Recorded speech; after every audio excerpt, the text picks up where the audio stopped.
My dad died of cirrhosis of the liver in November. I was released and taken off the ankle monitor and taken off parole, no fines, no attachments to any kind of law or anything like that in November. And I was sober. That's what my dad would have wanted, for me not to give in. Even in death, how are you going to handle it? I want to see if you could do it. And that's not only my dad feeling that, I know. It's God too looking at me, telling me straight up, like, is this all you? Are you going to give in? Are you going to be that strong? Are you going to use the tools that I gave you? Restorative partners and all these things and this new job you got and everything that I've given you. Like, where are you at right now? Where are you at right now? The true test is right now. Because it is. It's like my dad just died. Who's not going to have a drink and a toast to that? I know I would. But I didn't, and it was hard. But after thinking about it, I was so thankful because, you see, my dad's dad died of cirrhosis of the liver. Malachi, got released in August, and his father was dying in November.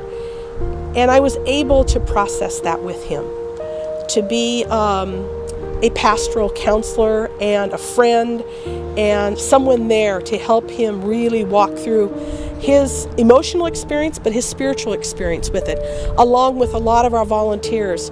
There were so many pieces of that, and he actually became the rock for his family to deal with that loss. Up in my town, the style of being a homie, being a gang member, it was a thing to do. Growing up like that, my life took a turn. It took a whole different turn. I started taking money from my parents. I started doing drugs. Start getting tattoos and stuff just happened so fast. You're talking at the age 13, 14, 15, 16, fast. And that's where I started to get deeper into the gang part of it. The way it caught me in the cycle was already like, I was an adult and, doing drugs and drinking, like living in that atmosphere, it just starts to become addicting. You're just addicted and you just keep going. I had went into jail, every year from 18 up until 26. Then I went to prison again. I was scared to really say it or to really ask for things or to like express myself. So I kept a lot of it bottled in. And I thought about all my past stuff. I thought about all the blessings. I thought about all the downfalls. I thought about all the ups and downs. And I thought about all those things.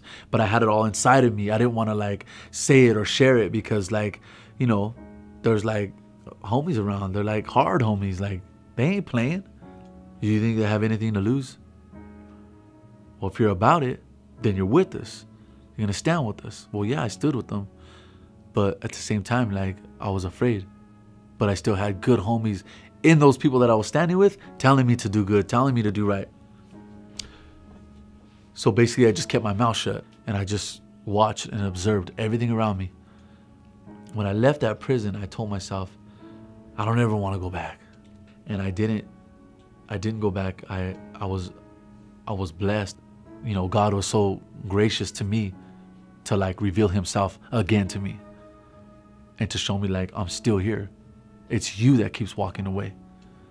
I'm still right here in front of you.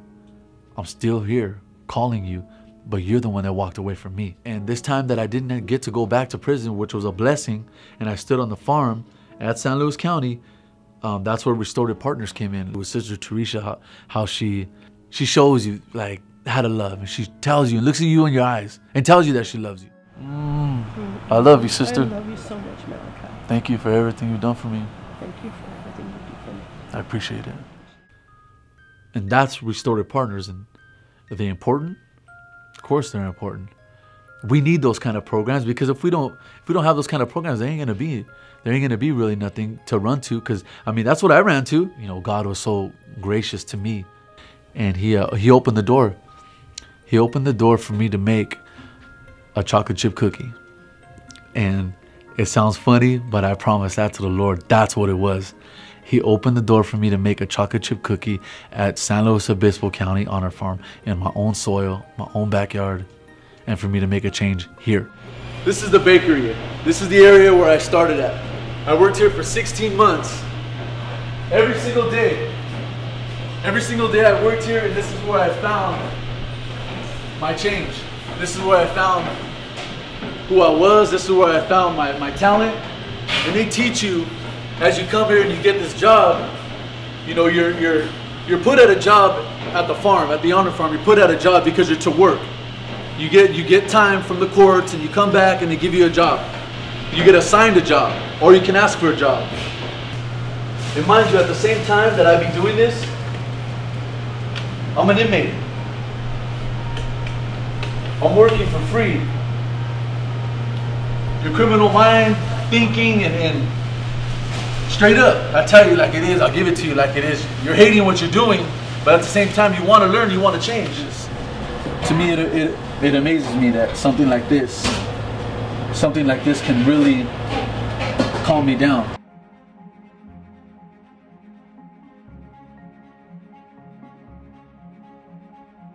It took something like these kind of things, all these kind of things, to get my attention and to pay attention and to just take my time.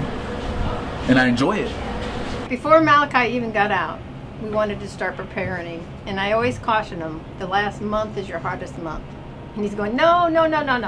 Yeah, the last month, because you're getting itchy, you want out. It's easy to get off focus, off task. I said, what I want you to do is I want you to make me a plan. I want you to exit plan, how you're going to be successful, what you're going to do to get out of here. I left on a Friday, and I said, I want it on my desk on Monday, buddy. So this is his exit plan. Through the help of AB 109, I will commit myself to a sober living house in the city of San Luis Obispo. I will put forth the majority of my time to programming. Monday through Friday, I will be attending substance abuse classes, AA, NA. During my time here at the Honor Farm, I found a gift. The gift of speaking to our young youth of today. My experience, knowledge, and participation in the wrong way of life has become a burden to me, causing me to speak with a positive outlook. Will I save the world? No. Can I help? Yes. With that said, I will hold myself accountable to the Sheriff's Teen Outreach Program, the STOP program. My goals are simple: a good person, a good father, obeying all laws, my life back on track, pushing forward, taking care of my responsibilities, and growing into the man I really want to be. Focused and living life, hardworking and giving back. I can go on, but I won't.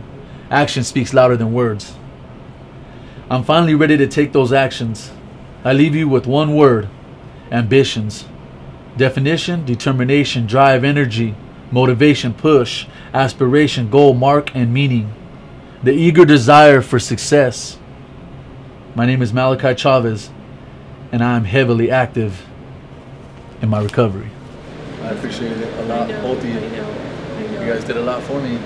We got a son here, we got to take care of him. Yes, we do. Okay. And you better toe the line. I will. Carmelo's going to have his foot on the line. Yeah, I will. They say in court like all the time, Your Honor, the evidence speaks for itself. Well, like, the evidence does speak for itself. Like, look where I'm at today. Look where I'm at today. I enjoy my life right now. It's cool. I go work in a bakery and I mingle with people like you guys. I got Sister Teresa, and like, I walked into jail last week as a free man. And the only time I see Madonna was when I'd be in the back of a cop car like, what is that place? Now I work there. And that was due to Restorative Partners. Some people say like, no, you can't change. It ain't true. 'Cause I guarantee you could. Because I straight went from banging to baking. And in the middle of that, all the frosting and chocolate chips and all that are so many stories, so many different flavors and tastes that I've only told you a little bit.